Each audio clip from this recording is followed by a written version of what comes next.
भाइयों, ये देखिए, ये फ्लावर एप्पल का है। Royal Apple. देखिए कितना खूबसूरत है। देखिए, ये बगीचा हमारा एप्पल का है। देखिए भाइयों, ये प्रकृति का नज़ारा। अभी छोटे छोटे एप्पल आए हैं, इसमें धीरे धीरे बड़े हो जाएंगे। ये देखिए,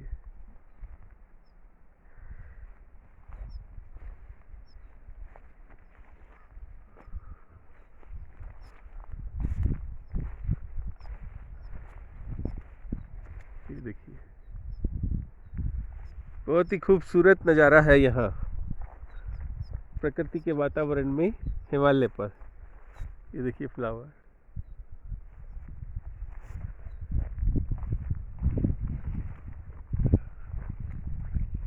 ये देखिए, ये किस तरह से एप्पल आते हैं, ये मैं दिखाना चाहता हूँ। और ये कितने शक्तिवर्धक, एनर्जी वर्धक, ह्यूमैनिटी बूस्ट करते हैं, ये हमारी इम्यूनिटी को बूस्ट करते हैं, बहुत शक्ति देते हैं, कोरोना मुक्त रखते हैं।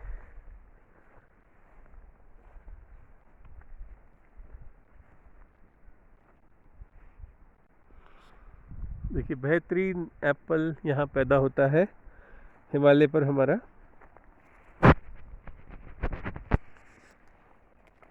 हम तो बस भाइयों निमित्त मात्र हैं। सब परमात्मा की देन है, ये वही कार्य करा रहे हैं, हम करे जा रहे हैं सेवा भाव से। देखिए, बेहतरीन आनंद लीजिए इस बगीचे का। तो भाइयों, मैं ये कहना चाहता हूँ कि वेजिटेरियन बनिए, प्योर वेजिटेरियन। जैसा खाएंगे वैसे ही हमारे विचार होंगे, वैसे ही बुद्धि बनेगी। यानी कि जैसा आहार होगा वैसे विचार बनेंगे। तो आहार को शुद्ध करना है हमें। इस प्रकृति में रहते हुए, आनंद लेते हुए अपना आहार शुद्ध करना है, प्योर वेजिटेरियन बनना है। यदि आप प्योर वेजिटेरियन बनेंगे तो किसी भी प्रकार का विषाणु हमें दुख नहीं दे सकता। यानी कि बॉडी में आएगा, जैसे कोरोना आ रहा है, आएगा मगर तुरंत चला जाएगा, 1-2 दिन में ही चला जाएगा। तो मुझे भी आया और तुरंत चला गया, कुछ भी इफेक्ट नहीं हुआ, क्योंकि हम बचपन से प्योर वेजिटेरियन हैं। विचार भी हमारे पॉजिटिव है। तो पॉजिटिव विचार रखिए, शुद्ध रहिए। देखिए, फिर विषाणु आएगा भी नहीं, कोई कष्ट आएगा भी नहीं, क्योंकि ये प्रकृति में ये जो फल फूल है ये जीवन है। आप मान लो ये सेब की डंडी ही देख रहे हैं, इसको 10 जगह से काटिए और 2 दिन तक छोड़ दीजिए, ठीक है, चाहो तो पानी के पास, और काट काट करके 10 जगह लगाइए। तो देखिए 10 जगह आपको एप्पल के ट्री मिलेंगे। यानी कि जीवन है, जीवित है। और जो लोग नॉनवेज खाते हैं, एक बार मार दीजिए, मान लो बकरे को मार दिया, तो वो क्या होगा, 5 मिनट में मर जाएगा। उसको क्या आप टुकड़े कर करके जिंदा कर सकते हैं, या वो जीवित रह सकता है? नहीं ना। जब ये प्राकृतिक जीवन, वेजिटेरियंस, जब हमारे अंदर जाएगा तो हमें जीवन देगा, हमें जीवित रखेगा। और वो मरा हुआ बकरा या मुर्गा, जो भी आप खाते हैं, जब वो अंदर जाएगा तो आप सोचिए क्या होगा। वो हमें मृत चीज़ खाएंगे तो मृत ही करेगा ना, और उसका भोग कौन करने आएगा? राक्षस, यानी कि विषाणु। तो विषाणु कौन है आज की दुनिया में? कोरोना। तो वो भोग करने आएगा उसके अंदर, और जैसे ही अंदर आएगा तो क्या होगा, वो हैवी हो जाएगा और उसके विषाणु फैल जाएंगे, और वो अपना घर बना लेगा विषाणु, और शरीर जीवित नहीं रहेगा, मर जाएगा। सोचिए। तो भाइयों मैं यही कहना चाहता हूँ कि प्योर वेजिटेरियन बनिए। लोग शराब पीते हैं, शराब से क्या होता है? आप एक तरह से अंदर से आंतरिक मन आपका मृत के समान हो जाता है, यानी सो जाता है, बुद्धि सो जाती है, अंदर की आंतरिक बुद्धि सो जाती है। बस आपकी इंद्रियां तो कार्य करती है, लेकिन अंतर मन सो जाता है, बुद्धि सो जाती है, आपके सारे एटम्स सो जाते हैं, कोई भी कार्य नहीं करते हैं। तो क्या सोने के लिए आए थे या जागने के लिए आए थे? आप निरंतर डेली ज्ञान लेते हैं, कुछ अपने लक्ष्य को प्राप्त करने की कोशिश करते हैं, तो वो सब आप शराब पी के भूल जाएंगे, मांस खा के भूल जाएंगे। तो क्या यानी कि अंधकार की ओर चले जाएंगे, पीछे की ओर चले जाएंगे। तो आपको यदि आगे बढ़ना है, जीवन पाना है, जीवित रहना है, इस संसार में सुख पाना है, तो आपको इन चीज़ों से दूरी बनानी होगी। प्योर वेजिटेरियन बनना पड़ेगा, शुद्ध बनना पड़ेगा, आत्मस्वरूप में रहना पड़ेगा। यानी कि आपकी आत्मा अलग है और ये जड़ शरीर अलग है। आप जो भोजन कर रहे हैं जड़ शरीर को चलाने के लिए कर रहे हैं, आत्मा आपकी अमर है। जैसे आप गाड़ी में पेट्रोल डालते हैं तो आपकी गाड़ी चलती है बढ़िया से, अच्छे से। आप उसमें मिट्टी का तेल डाल दीजिए, पानी डाल दीजिए, कुछ और डाल दीजिए, क्या चलेगी? नहीं ना। तो इसी तरह जो हमें गाड़ी मिली है शरीर की चलाने के लिए, ये प्योर वेज से ही अच्छी चलती है। तो इसको चलाइए और आप बिल्कुल भी नॉन वेज का प्रयोग ना करें, उससे कोई शक्ति नहीं आती है, कोई प्रोटीन नहीं मिलता है। प्रोटीन तो असली आपको दालों में मिलेगा, सोयाबीन में मिलेगा, सबसे ज़्यादा प्रोटीन आपको मटर में मिलेगा।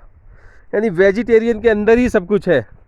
आप सुबह सुबह पत्ते खाएं, खुमानी के पत्ते खाएं, आप कुछ भी अच्छे अच्छे आंवले के पत्ते खाएं, अमरूद के पत्ते खाएं, देखिए कितनी शक्ति आएगी आपके अंदर, ऑक्सीजन की मात्रा बढ़ेगी, आप खुश हो जाएंगे। अरे इतनी ऑक्सीजन, इतनी पावर, इतनी एनर्जी मेरे अंदर, मैं कैसे बोल रहा हूँ, सोचिए। तो भाइयों मैं यही कहना चाहता हूँ, शुद्ध बनिए। शुद्ध कैसे बन सकते हैं? क्यों? सत्य को जान के। सत्य क्या है? सत्य एक परमात्मा है। परमात्मा को लोग बहुत कम जानते हैं, अंधकार के कारण सब भटक रहे हैं पंच तत्वों में। कोई आग की पूजा कर रहा है, कोई पानी को पूज रहा है, तो कोई पत्थरों को पूज रहा है। जगह जगह आप देखिए कितने मूर्तियां बना बना करके मूर्तियों को पूज रहे हैं और अपना समर्पण करेंगे। मैं मानता हूँ कि भगवान कण कण में है, परमात्मा कण कण में है, लेकिन जड़ और चेतन का तो आप फर्क समझिए ना, कि चेतन क्या है, जड़ क्या है। जड़ तो हमारा शरीर भी है, लेकिन इसके अंदर जो चेतन है, चलाने वाला, फीलिंग्स करने वाला, फील करने वाला, सोचने वाला, बुद्धि, लक्ष्य को पाने वाला है, सेवा करने वाला, वो कौन है? तो आपको इसी तरह से सोचना है कि इस प्रकृति को चलाने वाला, इस सूर्य को चलाने वाला, इन पत्तों को, पेड़ों को, ये फलों को जीवन देने वाला कौन है? एक ही तो हो सकता है, भगवान, परमात्मा। उसके अलग अलग नाम हमने रखे हुए हैं भाषाओं के कारण। कोई उसे अल्लाह कहता है, कोई ईश्वर कहता है, कोई भगवान कहता है। तो तरह तरह के नाम है। उसको जानना, उसको जानेंगे कैसे? उसके दर्शन करके। उसकी अनुभूति आत्मा करेगी, ना कि शरीर। क्यों? जिस तरह से हम शरीर की आंखों से इस प्रकृति की अनुभूति करते हैं, तो इसी तरह से हमें आत्मा के द्वारा, आत्मा के नेत्रों के द्वारा परमात्मा की अनुभूति करनी होगी। तो परमात्मा कहाँ है? इस प्रकृति के चारों ओर, इस दुनिया के चारों ओर, इस ब्रह्मांड के चारों ओर। कहाँ नहीं है वो? हर जगह है। लेकिन वो परमात्मा कभी ब्रह्मांड में आके प्रवेश नहीं करता, ना किसी शरीर में प्रवेश करता। वो तो हर जगह है, उसे क्या जरूरत है? उसने दुनिया बनाई है, चला रहा है मज़े से। क्यों? तो लोग भटक रहे हैं, कहीं कहीं मत्था टेक रहे हैं, कहीं समर्पण कर रहे हैं। तो सत्य को आप जानिए। सत्य को कैसे जानेंगे? ध्यान से, योग से। आप निरंतर योग लगाइए, योग लगाइए, ध्यान कीजिए अपनी प्रकृति पे, किसी भी एटम पे ध्यान लगाइए, हृदय पे ध्यान लगाइए। मैं तो कहता हूँ प्रकृति पे ध्यान लगाइए, जो दोनों नेत्रों के बीच में स्थान होता है, जहाँ पर लेडीज़ लोग बिंदी लगाती है, वहाँ ध्यान करिए। और ध्यान अवस्था में जैसे बैठेंगे और निरंतर अभ्यास से ध्यान करते करते करते एक समय आएगा कि आपको परमात्मा इस रूप में दिखेंगे।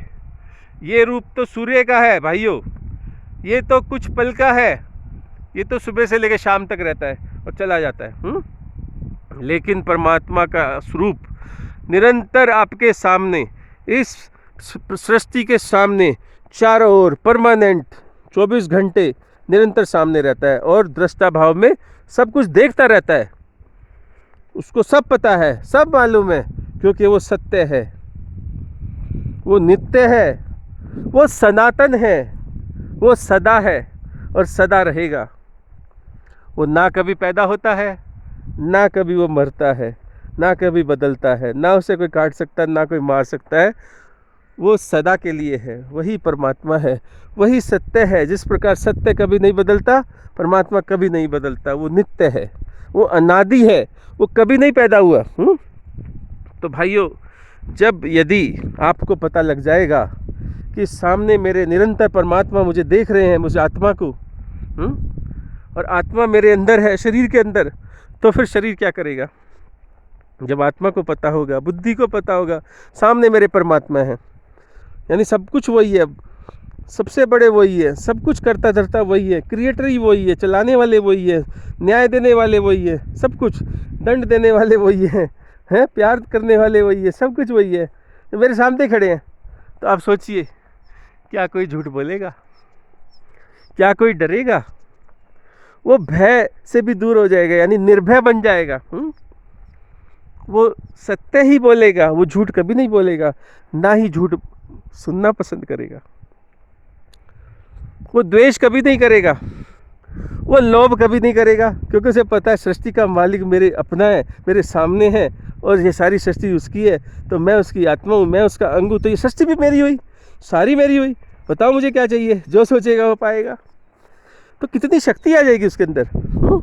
कोई राक्षस, कोई विषाणु उसको भेद नहीं पाएगा, उसे कुछ नहीं बिगाड़ पाएगा। सोचिए, इतनी शक्ति, इतनी पावर आ जाती है फिर भाइयों।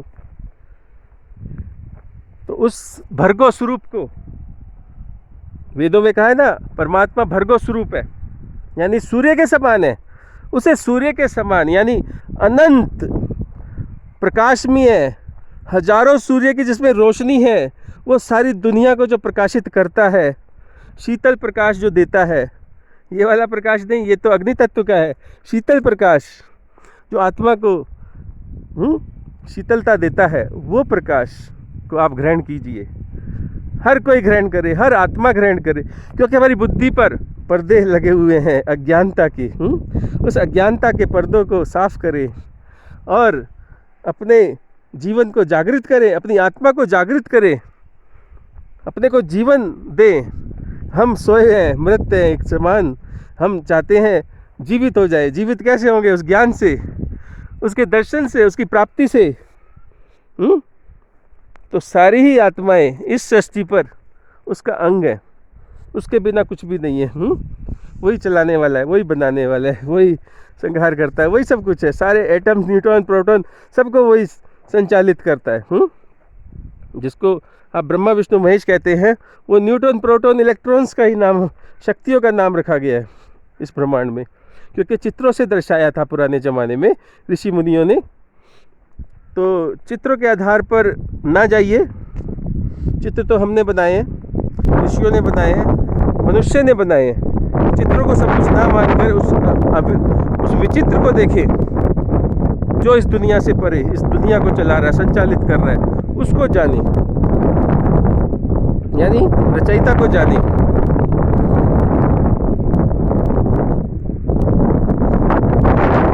उसकी अनुभूति ले, उसका प्रेम ले। उस रचयिता का आनंद ले। रचयिता कौन है? आप उसकी रचना है, वो आपके रचयिता है। वो सागर है तो आप उसकी लहरें हैं। वो चांद है तो आप उसकी चांदनी है। तनिक भी फर्क नहीं है तुम में और उसमें। वो और हम तो साथ साथ हैं हमेशा। साथ ही रहेंगे। तो मैं यही बता रहा था, जड़ और चेतन का फर्क आपको विवेक देता है, और विवेक आते ही आपको वैराग्य आ जाता है। वैराग्य समझते हैं ना? जैसे मैं धूप में खड़ा हूँ अभी, और 1-2 घंटे बाद गर्मी हो जाएगी, तो ये धूप मुझे अच्छी नहीं लगेगी, तो मेरे को इससे वैराग आ जाएगा, मैं चला जाऊंगा धूप से दूर। जैसे कि मान लो एक आग जल रही है, आग में मैंने उंगली डाली और मेरी उंगली जलने लगी, तो क्या मैं दोबारा आग में उंगली डालूंगा? नहीं, क्योंकि मुझे वैराग्य आ गया आग से। मान लो करंट की तार जा रही है, उस करंट की तार को यदि मैं छू देता हूँ और मुझे करंट लगता है, क्या मैं दोबारा कभी छूँगा? कभी नहीं छूँगा ज़िंदगी में, क्योंकि मुझे वैराग आ गया उससे। तो इसको वैराग्य कहते हैं, यानी कि तत्व ज्ञान होना, बोध होना। तो ये बोध जब आ जाएगा आपकी बुद्धि में कि सत्य क्या है, असत्य क्या है, जड़ क्या है,